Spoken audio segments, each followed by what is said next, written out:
pada malam ini merdeka dunia, merdeka akhirat. Bila sebut tentang merdeka, apakah yang difahami tentang maksud merdeka? Dari segi bahasa, merdeka ini adalah bebas dari penjajahan, kurungan, naungan dan lain-lain. Lepas daripada tebusan, tuntutan, berdiri dengan sendirinya dan tidak bergantung pada yang lain. Itu merdeka. A'udzubillahi minasyaitonirrajim. Bismillahirrahmanirrahim. Assalamualaikum warahmatullahi wabarakatuh. Alhamdulillah. Alhamdulillahillazi arsala rasulahu bil huda wa dinil haqqi liyuzhirahu ala dini kullihi walau karihal kafirun walau karihal musyrikun walau karihal muslimun. Subhanaka la ilma lana illa ma 'allamtana innaka antal alimul hakim. Rabbi shrah li sadri wa yassir li amri wa hlul 'uqdatam min lisani yafqahu qawli. Alhamdulillah, syukur kepada Allah Subhanahu Wa Taala, segala puji bagi Allah Tuhan sekalian alam. Salat dan salam ke atas junjungan besar Nabi Muhammad sallallahu alaihi wasallam. Terima kasih banyak diucapkan kepada tuan pengerusi acara, bahagia tuan Juruslan, juga tuan imam, barisan jawatankuasa, penggerak aktiviti masjid, seterusnya tuan-tuan dan puan-puan yang dirahmati Allah sekalian. Syukur sangat-sangat pada malam ini dengan limpah dan izin yang dapat kita bersama-sama berada di dalam majlis ilmu yang mana Nabi sebut, barang siapa yang mengikuti jalan-jalan ke majlis ilmu, maka Allah akan anugerahkan kepadanya jalan-jalan ke syurga. Amin. Jangan lupa hashtag pergi syurga balik hari. Alhamdulillah, hari ini malam ni ramai, malam ni ramai betul, cuma yang tak datang lagi ramai lah. Apa pun syukurlah kepada yang baru datang malam ini buat kali pertama dalam hidupnya. Saya ucapkan selamat datang, dan saya nak maklumkan bukan malam ni je ada kuliah ilmu. Setiap malam ada kat masjid ni. Malahan setiap malam tu lagi baik daripada malam ini, sebab Samsul Debat ni tak adalah bagus pun, Yang setiap malam tu lebih mendalam dan lebih detail dan lebih tinggi ilmunya daripada Samsul Debat. Jadi jangan pilih orang, jangan pilih penceramah nak datang je hari-hari, Datang pula kita baru tahu rupanya masjid ni memiliki kipas yang paling besar dalam daerah ni. Dekat lah. Dia kipas ni kalau nak pasang laju, time ramai orang je sesuai. Kalau tak ramai orang, tersingkapkan imam. Jadi tengok masjid selesa, cantik, kapet tebal, kalau sujud tabanam muka, kan. Jadi kalau tak datang, sahlah, kan. Nikmat Allah dah bagi dah ni, nak memudahkan kita. Tuan-tuan dan puan-puan dirahmati Allah sekalian, tajuk pada malam ini merdeka dunia, merdeka akhirat. Bila sebut tentang merdeka, apakah yang difahami tentang maksud merdeka? Dari segi bahasa, merdeka ini adalah bebas dari penjajahan, kurungan, naungan dan lain-lain. Lepas daripada tebusan, tuntutan, berdiri dengan sendirinya dan tidak bergantung pada yang lain. Itu merdeka. Kebetulan pula pagi tadi saya ceramah di penjara Kajang. Pagi tadi ke penjara Kajang, lepas tu petang tadi di Felda Kuala Lumpur, malam ni di sini. Itulah kojo hari ceramah, rumah pun bising lah, kan. Tapi di sana, kan, sini pun booking tahun lepas. InsyaAllah lepas ni pun dia dah setuju dah, tadi nak panggil sekali lagi tahun satu lagi. Yang tu kita buat program dua Samsul Debat dan Rau-Rau. Jadi jangan tahun depan baru datang lagi. Kan? Jadi mana kata bila sebut tentang merdeka tu maksud dia bebas dan awan. Pagi tadi pergi penjara, bila masuk dalam penjara ni, nak pergi masuk ceramah, saya pegawai Bank Islam yang sebagai penaja tu pun dia pun buat program juga sekali. Semua orang kena tinggalkan handphone. masuk dalam bekas dia kan, tak boleh masuk, tak boleh bawa masuk. Bila saya masuk dalam tu rasa boleh keluar balik ke tidak ni, betul lah, terasa macam tu. Itu dah rasa, itu baru dengan tahap luas tu dalam tu kan, dah rasa macam terkurung dan terkongkong. Macam tu juga dunia ni. Rupanya Nabi pernah sebut dunia ini penjara bagi orang mukmin. Bagi orang beriman, dunia ni penjara. Kenapa pula penjara pula? Kenapa pula dunia ni penjara? Sebab banyak benda tak boleh buat. Bukan sesuka hati kita. Kan? Makan bukan semua benda boleh makan. Minum bukan semua benda boleh minum. Cakap bukan semua benda boleh cakap. Tidur bukan semua tempat boleh tidur. Ya ke semua tempat boleh tidur? Ada ke semua tempat boleh tidur? Tak semestinya. Tak boleh tidur. Tempat-tempat, ada tempat-tempat tertentu tak boleh tidur. Sebelah bini orang. Mampus. Mana boleh? Kan? Tempat-tempat lain lagi. Zoo dekat kanan rimau lagi tak boleh tidur. Kan? Contohlah kan. Sebab mudarat. Jadi ada peraturan dia. Ada peraturan dia. Malahan Nabi juga sebut kebebasan sebenar seorang mukmin adalah kematian. Mati itu baru bebas. Selagi hidup ada peraturan. Bak kata orang USJ, the do and the don'ts. Benda yang boleh buat dan benda tak boleh buat. Macam masuk penjara. Dia boleh makan apa yang dihidang aja. Tak boleh. Dia cakap dengan pegawai penjara tu, kalau boleh hari ni nak nasi ayam, nak peha. Nak pernah pijak kan pegawai tu, cuba lah buat. Kan? Tak dapat dah kan. Tak dapat. Bukan semua benda yang kita minta tu boleh dapat. Berjalan pun setakat itu je. Dalam bilik, lepas tu bila? Nak masuk bilik balik, nak masuk dekat sel dia, semua kena beratur tadi saya tengok. Baju dia adalah baju. Ni colour ni berapa tahun. Colour ni dia kena penjara berapa tahun. Colour ni dia tinggal lagi berapa tahun. Semua ada peringkat-peringkat dia. Malah. Lepas tu yang ni, kenapa bilik ni kosong, sel ni kosong? Sebab dia terlibat dengan kilang OT. Dalam tu buat OT, dia bekalkan OT pada penjara zon tengah. Macam tu. Macam tu ke hidup kita ni. Itu sebab Buya Hamka kata, hidup kalau sekadar hidup, babi di hutan pun hidup. Kerja kalau sekadar kerja, kera di hutan pun bekerja. Kenalah bezakan diri kita dengan babi hutan tu. Kalau kita kerja sekadar kerja, tengok borok tu kan sibuk dia patahkan kayu, serut daun. Apa dia buat pun tak tahu. Tapi sibuk apa? Kan? Maka tentulah kita sibukkan untuk benda-benda yang bermanfaat. Khairun nas anfa'hum linnas. Sebaik-baik manusia, manusia boleh memberi manfaat kepada orang lain. Itu baru namanya manusia. Dan bila sebut dalam Islam, kemerdekaan itu suci makna. Kemerdekaan itu suci maknanya Islam itu sendiri membawa maksud kesejahteraan, kedamaian dan keamanan. Itu Islam. Salama, sejahtera, damai, tentram, tenang. Itu Islam. Datang masjid, tenang rasa. Mana ada rasa kusut datang masjid? Tak ada. Nak pula imam tadi yang baru tadi dia guna suara bass saja. Bismillahirrahmanirrahim. Ramailah yang damai hatinya tadi. Sampaikan terlupa nak rukuk lah. Sebab terlalu damai ni tadi. Macam tu lah. Dengan sound systemnya.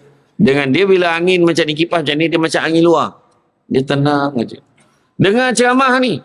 Kalau semua orang tu boleh pandang saya pada mula sampai habis, itu biasa. Yang luar biasa, kejap tengok, kejap lelap. Kejap tengok, kejap lelap. Maknanya hebat dia, sambil dia dengar, dia zikir. Dan yang paling hebat, sepanjang ceramah saya, dia berzikir. Dia dengar je doa tu, baru dia jaga balik.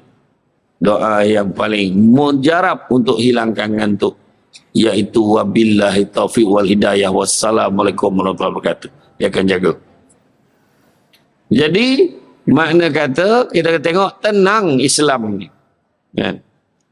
Malahan dalam satu hadis kursi, kalau dalam kitab Mekah Syafatul Qulub daripada Imam Al-Ghazali, Nabi sebut yang Allah bagi tahu. Aku tidak memberikan dua keamanan dan juga dua ketakutan. Sebaliknya aku memberi satu keamanan dan satu ketakutan. Siapa yang aman dariku di dunia akan kutakutkan dia di akhirat. Dan barang siapa yang takut dariku di dunia akan ku amankan dia di akhirat. Dia takut dengan Allah. Atas dunia kita takut ke Allah. Allah amankan di akhirat. So, don't worry. Tapi siapa yang rasa aman, relax, tak ada rasa terancam. Orang semayang, relax, tak semayang. Orang sedekah, dia pun tak rasa apa-apa. Orang bayar zakat, dia tak bayar lah. Tak payah. Banyak lagi cara lain. Aku banyak tolong orang dah. Itu sebab kena bagi sendiri. Jangan bagi sendiri. Kena bagi melalui pusat zakat.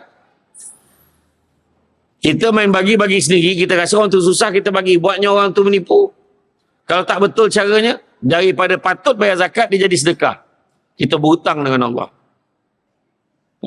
Sebab semua ada peraturan dalam hidup kita. Sebab kata tadi, kan? Dalam Islam ni kesejahteraan, kedamaian dan keamanan. Dan hakikatnya semua makna ni menjurus kepada kemerdekaan yang kita fahami kini.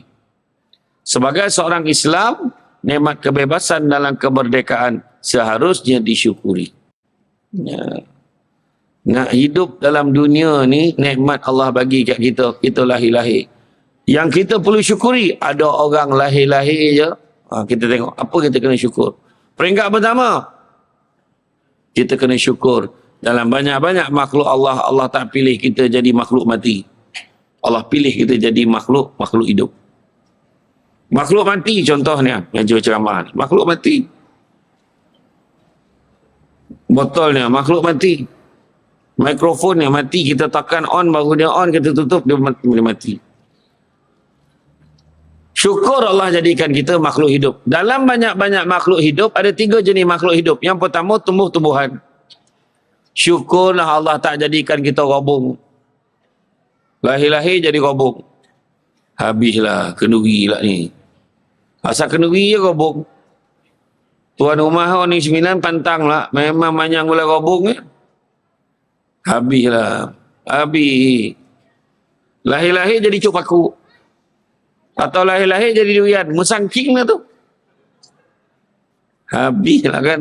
Macam mana? Kan? Syukur.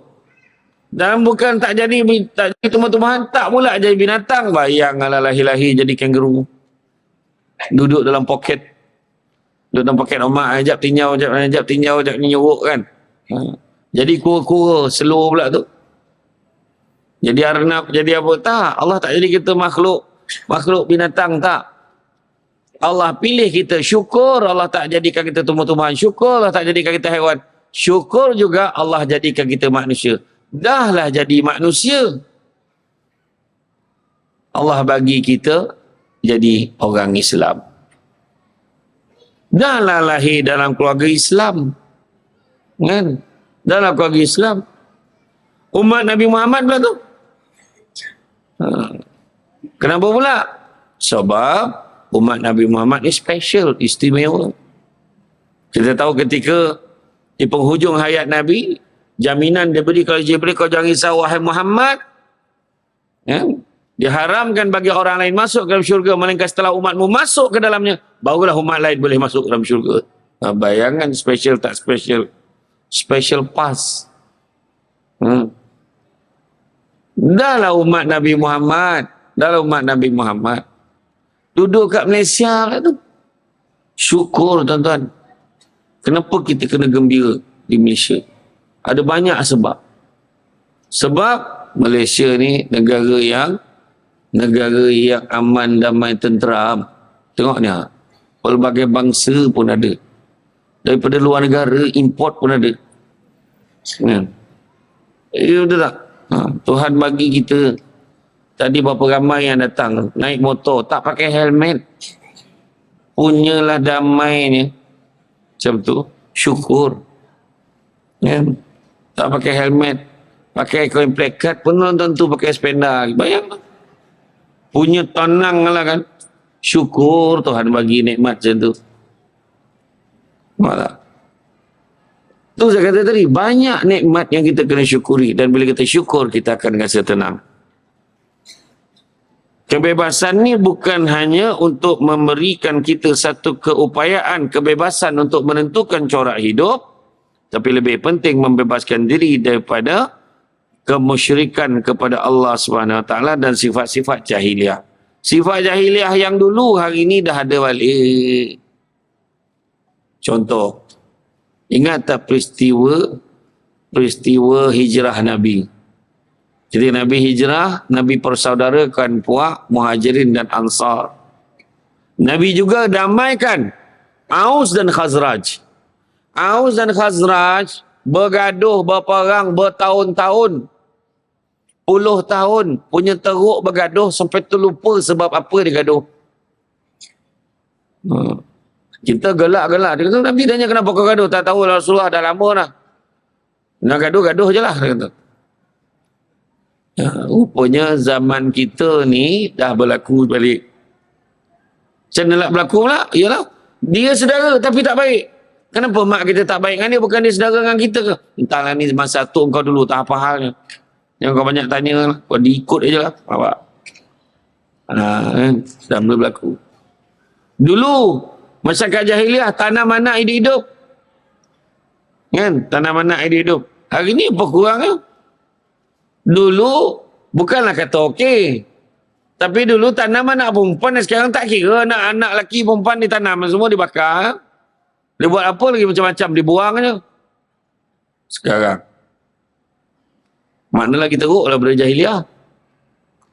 Kan? Dulu, kalau perempuan jahiliah ni, dia naikkan satu bendera warna apa dekat pintu masuk rumah tu, jadi lelaki boleh bebas masuk dalam rumah tu bersama dengan perempuan sampai dia mengandung. Orang lelaki ni masuk, keluar, lelaki ni nak masuk, macam R&R.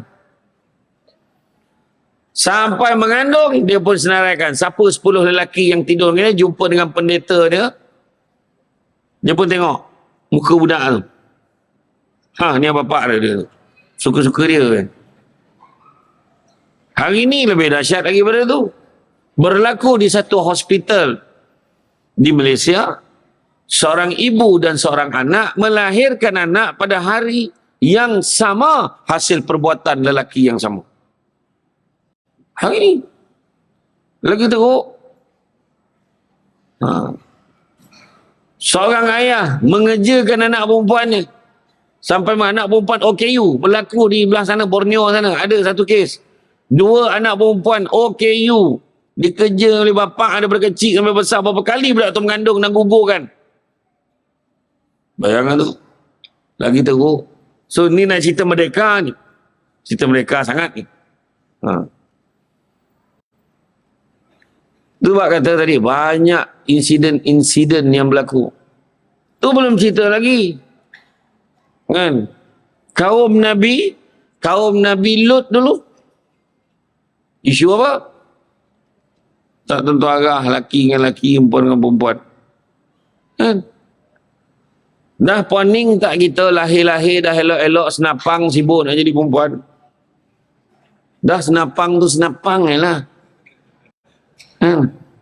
Tuan-tuan, beribu-ribu orang Malaysia pergi ke Thailand nak operate. Dan bukan semuanya terselamat. Ramai juga yang mati, cuma statistik tu tak dapat nak dikemukakan sebab dia tak balik-balik. Mati ke sana. Dibuang senapang tu tak berhenti pula darah. Heran betul. Tak pening kepala kita. Dekat airport elok dia pakai jubah, tiba-tiba depan Kaabah pakai telekung. Tu bukan orang Malaysia tu. Orang Australia ke orang Thailand. Macam tu lah lebih kurang. Itulah yang kita tengok hari ni. Sifat-sifat jahiliah tu ada balik. Ada balik. Dan oleh itu seorang Muslim yang merdeka ada seorang yang bebas daripada keruntuhan akhlak dan kemurkaan Allah. Itulah kebebasan yang kita nak cerita. Makan sirih berpinang tidak, pinang ada di Kota Melaka. Makan sirih mengenyang tidak, tagah dek budi dengan bahasa. Kan? Akhlak orang sini Belum start ceramah dah tuang air. Saya nak tuang sendiri segan, takut bukan air saya. Tapi dah tuang, kita baliklah bismillahirrahmanirrahim. Bukan itu sahaja. Dia siapkan air badak ni. Kau jangan main-main masjid SJ, air Starbucks buat mana-mana. Frappuccino. Steady masjid ni. Kan? Tu saya kata kan, hebat orang sini. Terima kasih banyak. Ni boleh buat balik ke? Boleh kan? Kan? Jadi makna kata, bebaskan diri kita. Jadi nak bebas ni makna kita tengok perkara-perkara yang mustahak. Kita nak tengok tadi, akhlak. Sampai-sampai tadi ramai adik-adik tadi nampak. Samsul debat. Dia panggil Samsul debat. Tak ada. Dia dah pakcik ke apa tak ada. Samsul debat. Tu budak tu. Pakcik besar. Aku tengok budak tu. Contohlah. Kan? Kan? Tapi tak apalah. Dia nama milik semua. Kan? Saya dulu pun tak ramai nama Samsul debat tu. Dah ramai panggil lantaklah. Tapi tolong mak saya Bilal mandi jenazah di Seremban. Mak saya dengan mak long saya. Dia tak cakap apa-apa, orang lain lah heboh. Ni lah mak Samsul debat. Dah heboh. Tak ambil gambar dengan anak, ambil gambar dengan mak jadilah. Apa mak saya pun jadi mangsa tau. Saya dulu berceramah. Saya mula berceramah waktu saya masih bekerja. Saya jadi pengarah undang-undang. Tadi saya tak nak orang tahu jawatan saya. Jadi saya pakai jawatan NGO. Dulu saya pengarah undang-undang, legal advisor. So I'm a qualified lawyer, you know. So bila saya berceramah, saya pakai jawatan NGO. Saudara Syamsul Amri bin Haji Ismail, Presiden Pertubuhan Alumni Debat Malaysia. ADAP. Itulah jawatan saya sampai hari ini, NGO. Dan bila saya berceramah dekat satu surau di Puncak Setiawangsa di Kuala Lumpur, penganjur dah terlupa nama saya. Samsul apa tak nama budak tu. Tapi jawatannya debat-debat macam tu lah. Dia pun tulis kat whiteboard tu. Penceramah malam ini Syamsul debat. Itulah mula dia. Dan salah seorang yang mendengar cabah malam tu adalah CEO TV Al-Hijrah pada ketika itu. Dia mati-mati menyangkakan nama saya Syamsul Al-Debati. Melekat terus nama tu sampailah ke hari ini. Nah, itulah sejarah dia. Itu sebabnya kalau orang tanya saya, letak je saudara Syamsul Debat. SSD. Sebab kalau letak Ustaz Syamsul Debat, mahal. Takut tak boleh bayar. USD. Kan? Jadi. Kan? Jadi, akhlak ni cerita mustahak. Sebab itulah Imam Malik kata, biar ilmu sikit tapi jangan tak ada adab. Akhlak ni yang menyebabkan kita ni jadi macam, apa teruk sangat budak hari ni? Kita kata. Tengok je dekat dataran Merdeka tu, dia katakan. Bila konsert-konsert yang biasa orang dulu kalau zikir tahlil tu, buat tu macam tu ya. Contoh. Apa ni gambar, apa nama? Apa nama tu? Apa nama? Pink apa? Pink apa? Pink lah apa? Blackpink. Kau bunda tahu kodok belakang lah. Blackpink. Budaya dia tu. Budak tu leka dengan benda tu. Dulu mana ada macam tu. Dulu orang nak berhibur paling hebat pun fanfare. Kan? Paling hebat lah. Notis konsert tu dia loket pokok kotak kan? Kan dulu. Sekarang jangan main-main. Dah ada pusat karaoke. Pusat HQ lagi kan? Pusat karaoke. Sedangkan kita mengikut tanpa faham. Di Jepun, pusat karaoke diwujudkan untuk orang yang ada masalah sebab kebanyakan orang di Jepun tak ada agama. Kalau dia stres, dia akan pergi pusat karaoke. Yang pergi pusat karaoke, orang yang stres saja kat Jepun tu. Karaoke. Nak bagi dia okey. Karaoke. Jadi kalau dia ada masalah, dia masuk dekat pusat karaoke tu, dia nak beritahu ni, itu orang Jepun ni. Dan dia akan pilih lagu yang dia tak tahu. Dia bantailah menjoget, tak kena pun, memang tak sedap. Tiba-tiba Malaysia boleh buat pertandingan karaoke. Kau bayangkanlah juara kebangsaan tu pada tanggapan orang Jepun, dia lah yang paling stres sekali. Juara kebangsaan. Nah, tu cerita dia. Mengikut tanpa faham.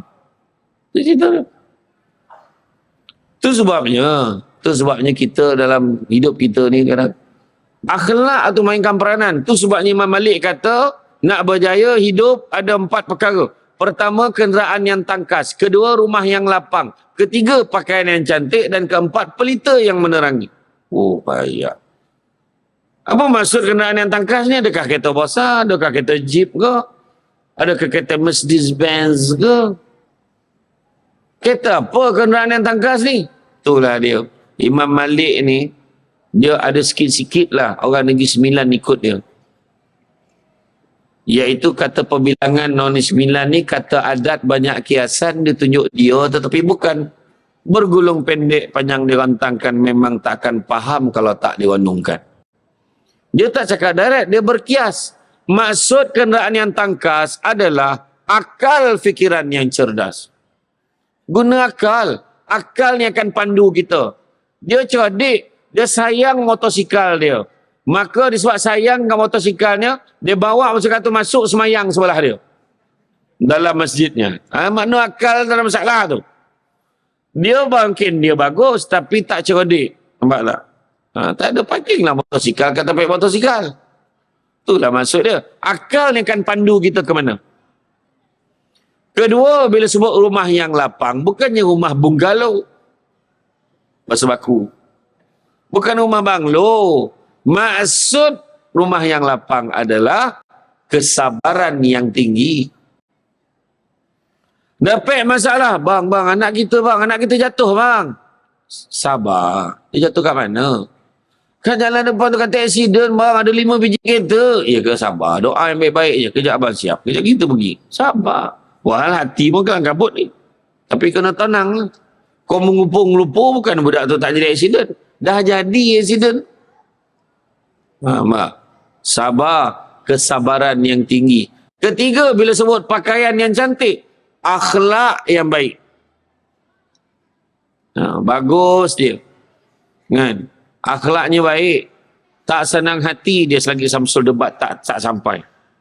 Berbaris dekat pintu masjid ni. Mana Samsul Debat? Mana Samsul Debat? Saya pukul 6 tadi dah sampai.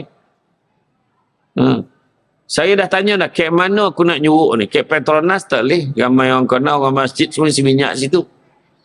Pergi kat bubble apa nama tu? Sampai Dobby tu lah. Tak boleh ya. Semua orang masjid yang bayar apa ni? Orang masjid yang malas nak basuh sendiri. Kan? Oh, mana nak pergi ni? Saya pun pergilah ke kedai Tom Yam Patani tu. Duduk kat situ. Depan masjid. Alhamdulillah, tak ada siapa yang perasan. Kalau perasan tadi, selesai AJK masjid pun sama minum dengan saya tadi. Biasa macam tu. Tapi tadi alhamdulillah, bagus. Maknanya, orang masjid ni dia tak sibuk perhatikan orang. Dia memang berzuhud. Betul kan? Ya, maknanya, akhlak yang baik. Dan yang keempat, pelita yang menerangi, ilmu pengetahuan yang tinggi. Kena ada ilmu. Cantik taluk, pantainya landai, tambik perahu tepi kuala. Biarlah buruk kain yang dipakai, asalkan penuh ilmu di dada. Kena belajar. Tapi saya tak pandai lah Ustaz, datanglah masjid. Tu khabar tadi, datang masjid belajar. Kat sinilah kita kena belajar. Kan? Dan akhlak yang terbaik kita tahu khuluqil azim siapa? Akhlak Rasulullah sallallahu alaihi wasallam. Nabi kita akhlak dia yang terbaik. Daripada Nabi muda, Nabi remaja lagi orang nak nampak dah akhlak Nabi ni baik. Pernah ketika Nabi berusia belasan tahun, Nabi nampak seorang makcik ni. Nampak seorang makcik ni tengah angkat barang dekat pasar. Nabi kata, boleh saya tolong makcik? Baiknya anak ni. Anak daripada mana? Saya daripada Mekah. Macam mana Mekah? Jaga-jaga. Kenapa? Ada seorang budak tu nama dia Muhammad. Jahat budak tu, jangan kau baikkan dia. Senyap je Nabi. Dia baik akhlak Nabi. Nabi tak melenting. Kalau kita dah terlopeh barang tu lah. Aku tolong untuk banyak cerita kau. Tapi Nabi diam je. Nabi senyum je. Nabi bawa barang sampai ke rumah makcik tu. Makcik letak mana? Dia letak barang tu. Makcik tu, nak ambil lah ni. Dia bagi upah. Nabi kata, tak apa makcik. Saya ikhlas, tak apa. Saya tak nak. Siapa nama anak ni? Dia tanya pula. Nabi pun jawab, makcik, saya lah Muhammad yang makcik sebut tadi. Langsung diam. Akhirnya semua orang tahu betapa baiknya Nabi itu. Akhlak Nabi. Pada satu ketika diriwayatkan Nabi tengah tunggu nak solat ni. Dah azan maghrib dah. Tengah tunggu nak solat ni. Nak solat sangat dah. Tiba-tiba terbau-bau yang kurang menyenangkan. Salah seorang sahabat telah melepaskan gas. Terkentut. Dan semua sahabat dah pandang dah. Siapa ni? Siapa yang pergi ambil wuduk ni? Dia lah yang kentut. Pandang-pandang. Tapi Nabi kata apa? Kepada siapa yang rasa-rasa nak makan daging kambing dengan aku selepas maghrib nanti, semua pergi ambil wuduk sekarang. Semua pergi ambil wuduk. Langsung tak tahu siapa. Kau tengok. Ya Nabi. Nabi panggil isteri Nabi. Nabi makan masakan isteri Nabi. Nabi makan masakan isteri Nabi. Tiba-tiba satu hari rasanya masin. Tengok akhlak Nabi macam mana. Nabi panggil, ya Humaira, ya Humaira, wahai pipi kemerah-merahan. Balik kan buat. Panggil isteri kita, wahai pipi. Tak apa pipi kau ni aku tak tahulah. Biru ke merah ke balang-balang ke tak tahulah kan. Macam tu lah. Isteri Nabi pula panggil apa? Ada apa ya Rasulullah? Panggil pangkat Nabi. Nampak tak? Syamtu orang perempuan muliakan suami. Pangkat dia tu panggil. Bukan pangkat kerja dia. Ada apa wahai suamiku? Saya dengan isteri saya pun saya sebut. Wahai isteri syurga abang. Oh macam tu. Apa barang? Yang. Panggil jugalah kan, panggil jugalah kan. Panggil tu mesti dengan kemesraan. Pangkat tu panggil. Kalau kita panggil tu kita maksudkan ayah, sayang, baby. Macam-macam lah budak sekarang. Iya. Panggil suami. Ada apa wahai suamiku? Oh macam tu lah. Janganlah panggil pangkat kerja. Ada apa wahai operator pengeluaran, kau hajar kau. Kan? Ada apa wahai imam satu? Ada kan? Imam rawatib lah, ada pula kan? Bukan, maksudnya ada apa wahai suami? Pangkat kau. Nabi, akhlak Nabi. Nabi kata, ingat tak masa dulu-dulu, masa mula-mula kita kahwin. Kenapa Rasulullah? Kan kita makan bersuap. Ingat ya Rasulullah? Mari sini. Kau suapkan aku dulu. Tengok akhlak Nabi. Nabi dah tahu masakan tu masin. Dia boleh suruh isterinya suapkan dia lagi. Bila suap aja, Nabi kunyah macam biasa senyum. Nabi tak buat muka masin. Tak ada. Dah Nabi kunyah macam biasa, Nabi pula bagi aku pula suapkan kamu. Bila dia suap ya, langsung Aisyah capai pinggan buat ke dapur. Ya Allah masinnya. Dia faham. Kita dah ada belum kemerdekaan tu? Belum. Kau sini kau. Dia dah tahu masin dia sound. Kau sini. Kau tahu tak darah tinggi aku berapa ni? Wah. Tahu baca darah tinggi ke? Oh, belum merdeka lagi kita. Nampak akhlak dia dengan isteri. Akhlak dengan suami macam mana? Betul. Orang perempuan boleh tak makan dulu sebelum suami makan? Boleh ke tak? Boleh. Kalau boleh hanggut, tak boleh ngelak. Boleh ke tak? Ada yang ngelak. Buat khusus minggu macam mana? Kalau lelaki khusus minggu lah. Ya Allah lapar bang. Capek lah balik. Sebaik-baiknya kalah bang. abang, lapar sangat lah. Saya makan dulu ya. Macam tu lah. Kan? Oh, betul. Lelaki ni pun, dia bukan perempuan je nak dimanja. Lelaki pun nak dimanja. Iya. Makin tua, makin teruk kau nak manjun. Iya. Contohnya kan, tengok orang perempuan jangan ingat, dah tutup bangkul, mengado lah. Jangan. Bila usik, nak mati untuk ni. Jangan. Jangan. Dia pun perlukan belayan tu juga. Kan? Akhlak Nabi. Nabi tak marah apa. Tengok Nabi. Nabi bagi hadiah pada isteri-isteri Nabi. Nabi bagi cincin. Nabi pesan kat dia, jangan kau bagi tahu pada yang lain yang aku bagi kamu cincin. Nabi kata, Nabi ajar isteri Nabi ni jaga rahsia. Dengan entah macam mana, tiba-tiba satu hari, salah seorang isterinya tanya, ya Rasulullah, antara kami semua, siapa yang paling kau sayang? Tak apalah, kau cakap je. Kami terima. Nabi senyap. Cakaplah Rasulullah, siapa yang paling kau sayang? Yang paling kau sayang. Nabi pun jawab, orang yang aku bagi dia cincin tu, dialah yang paling aku sayang. Tersipu-sipu lah semua orang. Sebab ingat dia. Wahal semua dapat. Tengok cara Nabi. Nampak? Hati-hati. Kan?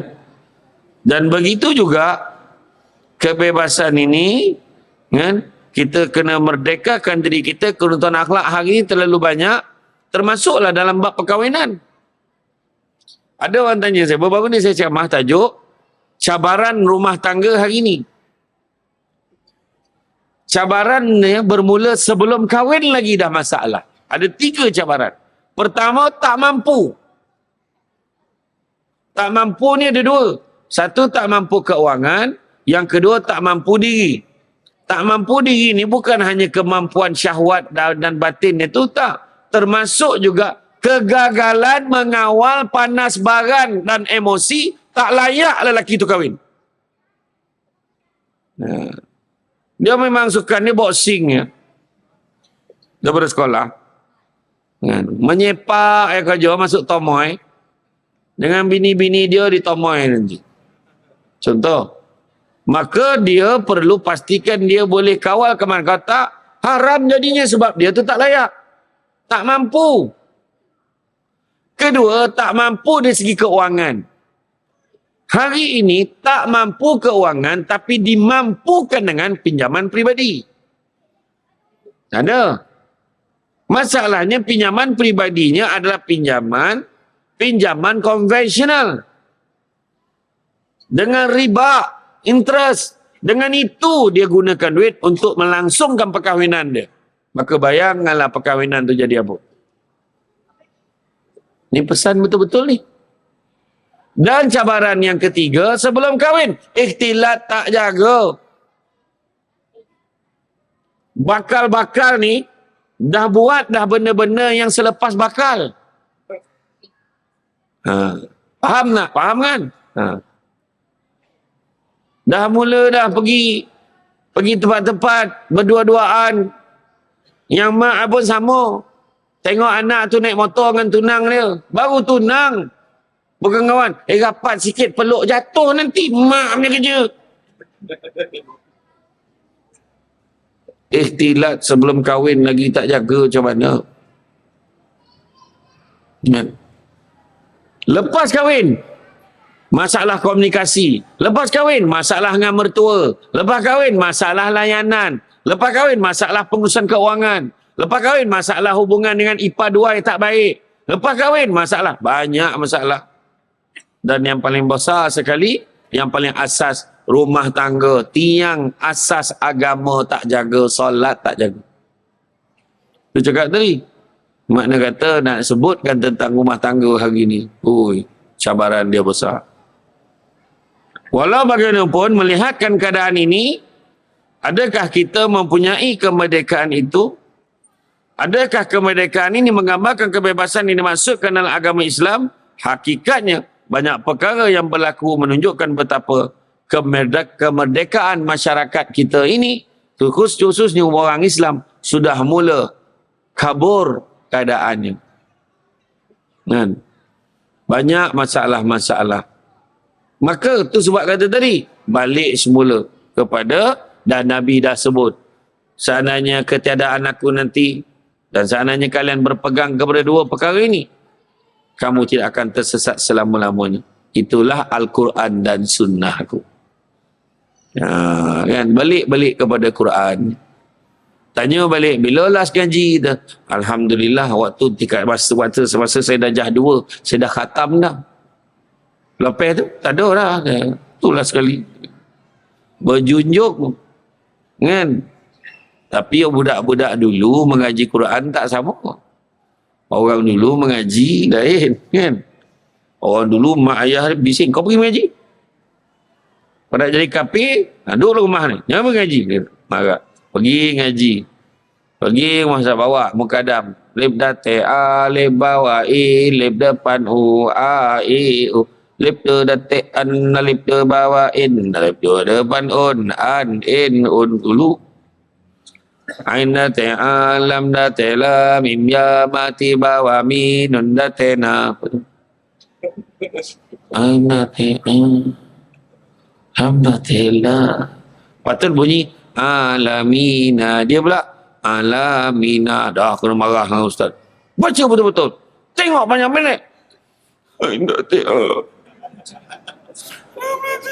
Dia nangis dia dapat lah. Dulu. Sekarang budak sekarang mana boleh tegur. Cikgu dia tegur. Nangis. Besok tu bapak datang bawa lawyer. Gila bapak. Budak sekarang mengaji lain. Abata saja. Hafadah zaro. Sekarang. Kaedahnya beza. Tapi kena ngaji lah. Ada satu pasangan ni. Dia kata dia buta Al-Quran. Apa dia buat? Dia hantar anaknya yang berumur 6-7 tahun pergi ke pusat tahfiz. Setiap hujung minggu anaknya balik. Anak dia ajar mak ayah dia mengaji. Ikut perkembangan anak tu belajar. Menangis-nangis mak dia mengaji dengan anak-anak tu nangis sekali. Tapi dia nak belajar. Ada berlaku satu tu pencen, pesara ketua pengarah di Putrajaya. Tak nak sebut kementerian mana. Dia balik, dia jumpa imam. Imam boleh tak ajar saya solat? Saya tak tahu solat. Dia tak tahu solat. Adalah yang cakap, dah tua budak belajar solat. Silap-silap dia dah tua belajar tu lagi baik pula solat daripada kita yang perasan elok. Tu saya kata tadi, memerdekakan diri kita. Kita ni, kemerdekaan ni dah mula dicabar dan diganggu-gugat oleh masalah-masalah persekitaran. Antaranya media sosial. Media sosial hari ni tuan-tuan, tak kisahlah kerajaan ke pembangkang ke pemerintah ni. Media sosial main peranan. Semua cerita keluar. Samsul Debat belum sampai lagi dah mula viral. Samsul Debat akan datang ke USJ. Confirm ke? Ada tak ada soal tu, konten. Dia punya lagu iringan dia tak apa-apa kono lah tu. Lagu belakang Siko bagi dua tu. Apa hal pula lagu tu pula dipilih tu kan? Contoh lah kan. Tu sekarang zaman viral. Maklumat di hujung jari. Tu sebab kena hati-hati. Kita ada 6 zaman. Zaman Nabi, zaman sahabat, zaman kejatuhan kajian Islam, zaman fitnah, zaman kebangkitan kajian Islam dan zaman kiamat. Sekarang ni zaman fitnah. Baca macam fitnah keluar. Dan manusia lebih suka percaya fitnah daripada percaya benda-benda betul. Sebab fitnah ada nilai berita. Kau tahu tak? Dia akan berbisik tu, bahaya. Kau tahu tak? Ia menjawab automatik. Apa? Yang seorang baru sampai, langsung ikut nada. Apa cerita? Jangan. Jangan. Merdekakah kita daripada benda-benda tak elok dalam hati ni? Merdekakah kita daripada perasaan tamak? Jangan tamak. Ingat, jangan tamak. Kongsi tak apa. Faham? Ngelak pula. Cakap betul. Jangan tamak, kongsi tak apa. 2-3 hari ni teruk betul lelaki kena bantai. Orang lainnya hal, kenapa kita yang kena? Wah, macam tu ayat tu. Tiba-tiba Tesla jadi bicara. Dengan imam-imam kena tanya. Aduh, pening bala. Iya. Benda baik, kalau kau rasa elok, tak usah share-share dalam media sosial. Kan nak kena balon. Kering, lunyai balonnya. Kesian. Aduh, hai. Langsung orang lelaki. Dah elok kita tak ada tanya, kita boleh tanya. Abang nak sangat ke? Dah kita pula ada babit ni. Sabar. Tu cakap tadi tu. Kan? Buang perasaan tamak. Kedua, buang perasaan dalam hati kita sombong. Sombong ni ada 3 darjat. Ujub, riak, takbur. Itu semua bawah topik sombong. Ujub dalam hati. Contoh di azan. Allahu Akbar,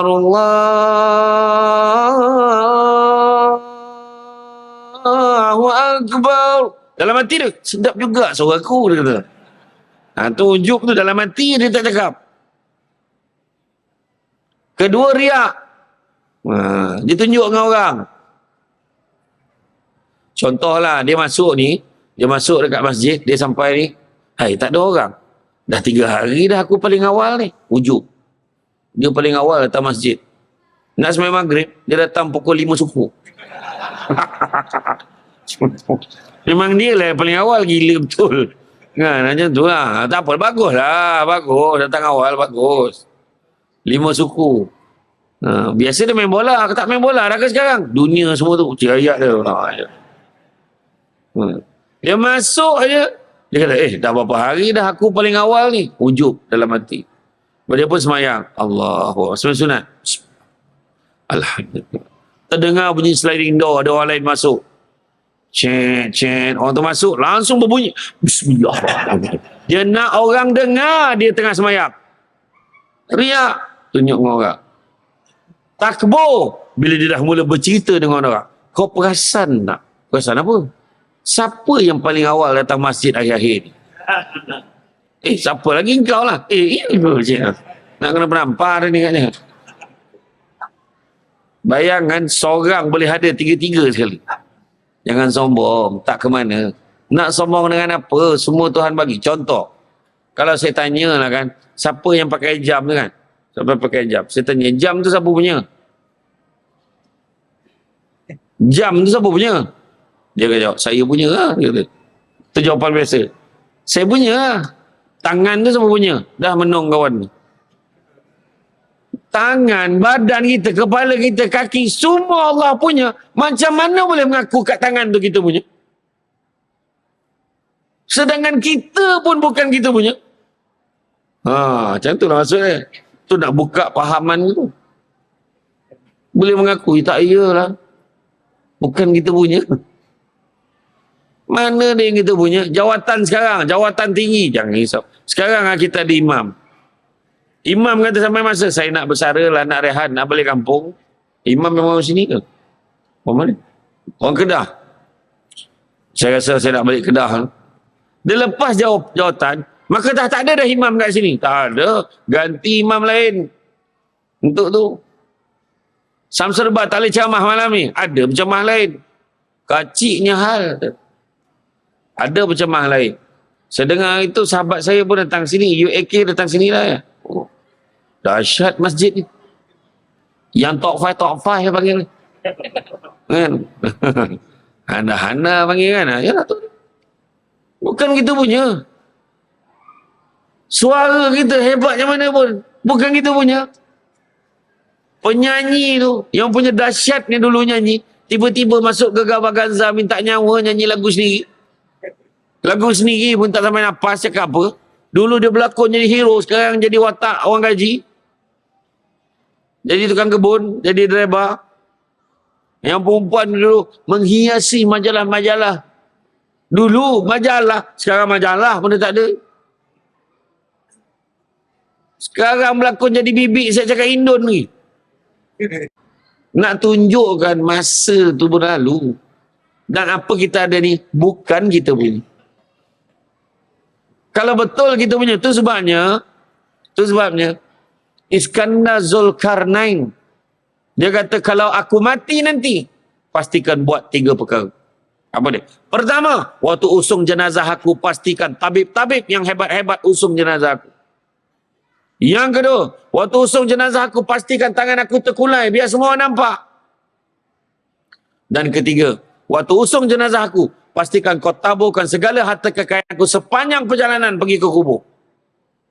Kenapa buat macam tu? Kau akan tengok. Tabib yang hebat-hebat usung jenazah aku, nak menunjukkan hebat macam mana pun tabib, tak tahu hari ni bahasanya doktor lah.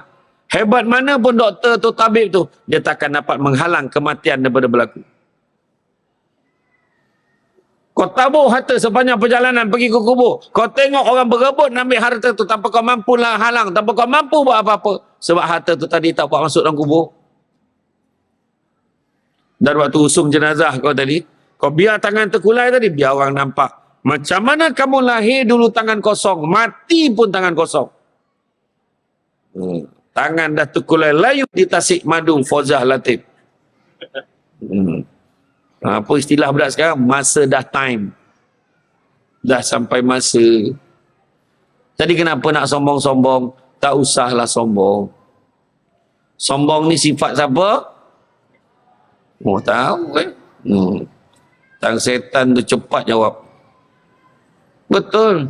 Betul. Tu sifat syaitan sebab dia sombong dengan Allah dan dia sombong dengan Nabi Adam. Dia tak nak sujudkan Nabi Adam.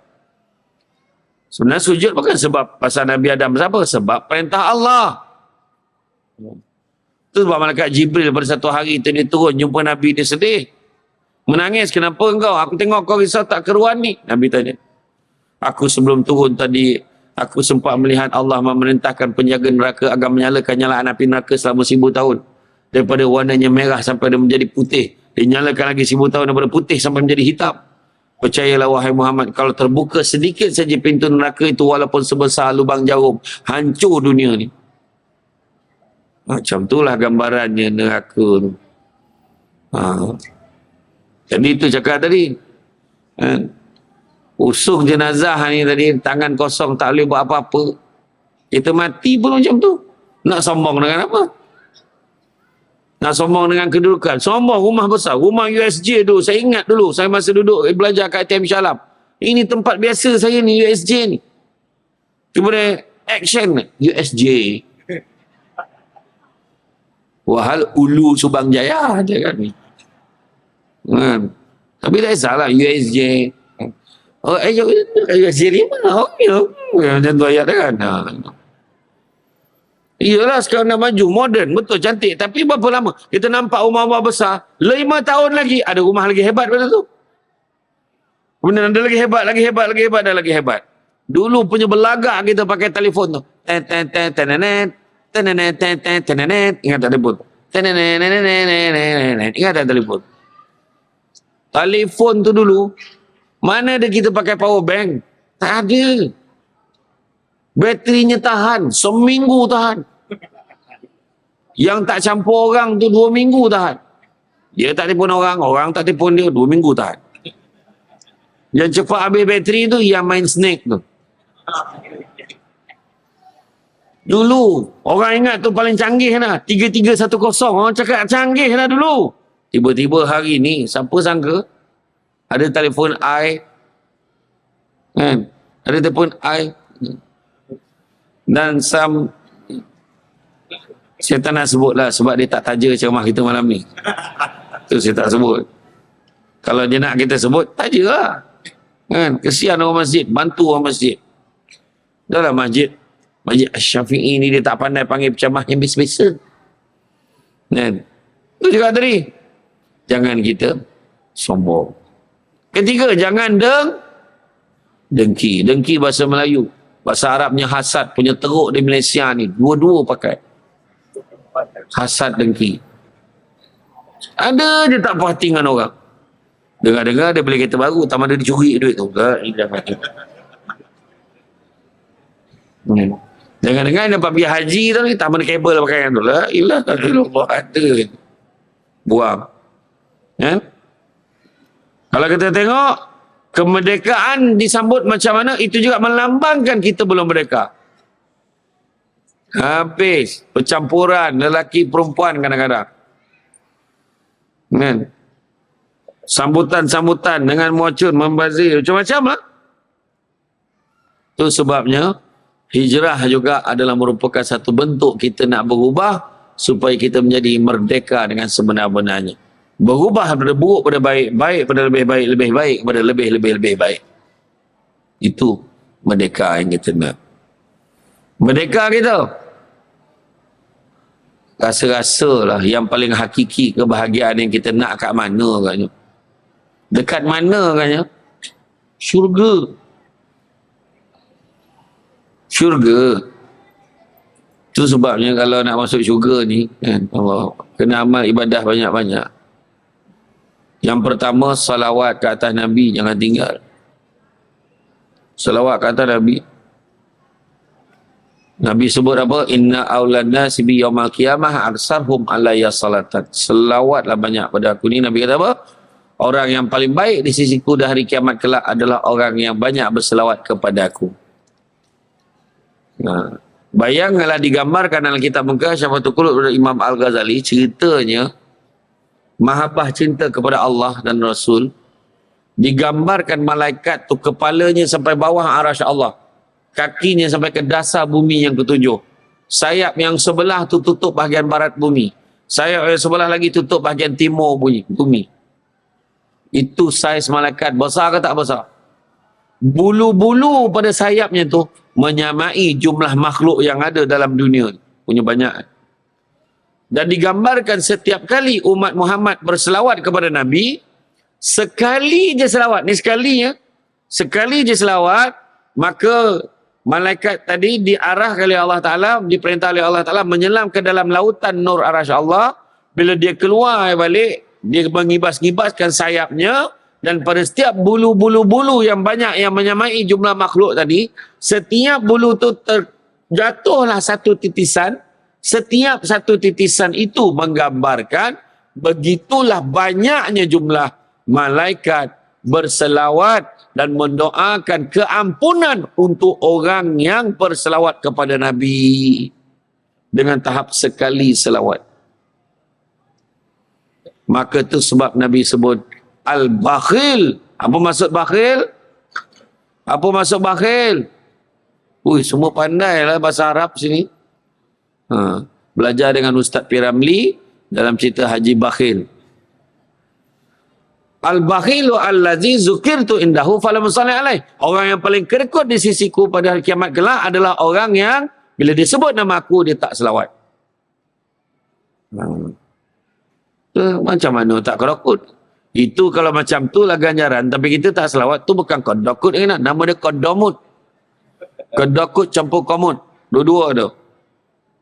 Betul tak? Rugi kita. Selawatlah kata Nabi. Kemudian hidupkan sunnah Nabi. Dan yang ketiga, biqiraatil Quran, dengan membacakan ayat-ayat suci Al-Quran. Tapi kalau kerosakan yang berlaku di kalangan masyarakat, kita nampak dan kita kata, biasalah budak-budak muda, rosaklah keluarga kita. Kalau kita cakap macam tu. Budak sekarang memang macam tu lah. Jangan. Itu tanggungjawab kita. Pagi cahaya torang mentari, lebih torang dari pelita. Pandai-pandai membawa diri, barulah merdeka itu bermakna. Kacang merah rasoi manis, odeh pula totolan lado. Kalau nak merdeka merasoi manis, mengingat Allah, mengharap pahala. Dari mana kain batik? Dari pasar Tanjung Pinang. Berbuat bakti, berkhidmat baik, nescaya masyarakat menjadi sanam. Jorih pagi menobeh lalang, tersauk tangan sakit bukan kepala. Tajamkan azam laksana pedang, pertahankan merdeka sepanjang-panjang. Macam tu. Faham tak maksud tu? Kalau tak faham, saya ulang balik sampai faham. Faham lah. Okey lah, bantu tu, faham lah kan. Ada sekali itu pengacara majlis, ada satu program tu disebut berarak awan berbalam petang, awan berarak di celah pepohon ara. Uish, tinggi betul pokok ara tu. Sampai awan tu barak ke celah pokok tu. Sekarang mana? Membohong bantu tu. Dari Segamat pergi ke Kuantan, singgah di Lipis beli berangan. Kau sadar tak naik kereta daripada Segamat memang kau jumpa Kuantan dulu. Masa bila kau singgah Lipis? Baru. Tu belum cerita lagi. Dari Seremban pergi ke Melaka, singgah di Perlis. Kau jalan mana kau ikut? Ya kan, motor pantun main belasah kan. Kan? Jadi, media sosial adalah cabaran utama kita hari ini. Nak merdeka. Kan? Ingat ya, apa yang kita type, apa yang kita tulis, ianya dizahirkan, dia dianggapkan, dinisbahkan sebagai apa yang kita cakap. Hati-hati. Hati-hati. Media sosial ni adalah cabaran yang paling besar sekali. Masyarakat boleh berpecah-pecah sebabkan itu. Tengoklah yang berlaku. Kan? Sekarang ini di kalangan masyarakat kita, terutamanya nak pilihan raya, poning kepala. Malaysia sekarang ni diiktiraf sebagai negara yang paling rajin buat pilihan raya. Tuan, ini hakikat tuan-tuan. Saya tak sebut parti mana-mana kan, tapi negara kita ni paling rajin tu. Dan penggal lepas kan pelik juga. Malaysia pertama kali ni satu penggal dapat 3 Perdana Menteri. Tu saya kata tadi, zaman ni sebab apa? Zaman media sosial. Orang mengatur persepsi masyarakat walaupun terpaksa menipu kadang-kadang. Tu sebab hati-hati. Tuan-tuan dan puan dan mati Allah sekalian, kalau kita nak kejarkan kemerdekaan dunia dan kemerdekaan akhirat, tuan-tuan kena pilih satu. Pilih satu, insya-Allah. Kalaulah boleh satu menyebabkan kita dapat sikit, tapi kalau beli yang satu lagi boleh dapat dua-dua sekali, siap dengan free gift, dah tentu kita dah akan ambil yang boleh satu dapat dua, kemudian siap dapat free gift. Itulah yang Allah janjikan kepada manusia dalam surah Asy-Syura ayat yang ke-20. Sikit lagi, sabar-sabar, sikit lagi. Dalam surah Asy-Syura ayat 20 Allah beritahu apa? Barang siapa yang mengejar keberuntungan keberuntungan akhirat, nescaya kami akan tambahkan keberuntungannya itu. Maknanya dunia pun dapat. Namun, barang siapa yang mengejar keberuntungan dunia, nescaya kami akan berikan sebahagian saja daripada keuntungan dunia itu, dan takkan ada satu bahagian pun untuknya di akhirat kelak. Dan di mana nak? Kerja akhirat dapat dua-dua, atau kerja dunia dapat sikit, akhirat langsung tak dapat apa. Pilih satu tuan-tuan. Kejarlah akhirat. Liman kana yarjullaha wal yawmal akhir wa zakarullaha katsira.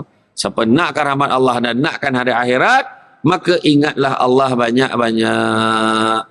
Jadi tuan-tuan dan puan-puan sekalian, hari ini dalam nak merdeka juga ingat hadis yang awal-awal tadi saya beritahu, Nabi beritahu dalam hadis kursi, kan dah disebut, aku tidak menggunakan 2 keamanan dan 2 ketakutan. Sebaliknya aku memberikan 1 keamanan dan 1 ketakutan. Barang siapa yang aman dariku di dunia, akan ku takutkan dia di akhirat. Namun barang siapa yang takut dariku di dunia, akan ku amankan dia di akhirat. Jadi tuan-tuan dan puan-puan sekalian, saya faham signal yang diberikan tu sangat jelas. Cara dia tonu kan, macam tak puas hati tu saya faham. Kan? Yang seorang tu pula bila saya pandang kan, time tu lah dia buat-buat kotak-kotak lutut yang macam ponik warna lah tu kan. Saya faham tuan-tuan. Jadi insya-Allah ambilkan saya buah delima, masak sebiji di balik paruh. Dalam media sosial bukan semua boleh percaya. Silap percaya merosak bangsa. Anak dara berkain cukin, dari daik berkain suasa. Tak kira kaya miskin, media sosial baiklah budi bahasa. Anak ikan dimakan ikan, manakan sama ikan tenggiri. Mati ikan kerana umpan, mati kita kena tak fikirkan diri. Apa diharap pada jerami? Habis padi, jerami dibuang. Apa diharap media sosial ini? Akhirnya fikiran kita juga dipandang orang. Jadi jagalah tuan-tuan. Ya, jaga diri baik-baik. Media sosial ini kita kena kontrol dia. Bukan kita biarkan dia yang menguasai kita. Ya, hati-hati. Orang perempuan jangan leka dekat tangan yang nena, laki kat sebelah baik tak peduli. Jangan. Ya, jangan. Ada masa kena hati-hati. Benda ni saya sebut ni ada sebab. Sebab berlaku dalam masalah rumah tangga hari ni sebenarnya. Media sosial tak habis-habis. Penting sangat share ni pada publik. Ada masalah. Ya? Jadi penyakit. Hati-hati. Ya. Jadi tuan-tuan dan puan-puan sekalian, rasa cukup sekadar itu. Bak kata orang, sepandai-pandai tupai melompat, akhirnya jatuh ke tanah jua. Walaupun perkongsian sudah tamat, mudah-mudahan meresap ke dalam jiwa. Tenang-tenang di laut, sampan kelok boleh ke tanjung. Hati terkenang mulut menyebut, jasa baik pihak masjid menjemput, rasa nak jujur. Itu. Jadi tuan-tuan dan puan-puan, itu saja daripada saya. Sungguhnya yang baik datang dari Allah SWT. Boleh kurang itu punca kelemahan saya sebagai manusia biasa. Pokok sekayu daun selasih. Thank you, terima kasih. Assalamualaikum warahmatullahi wabarakatuh.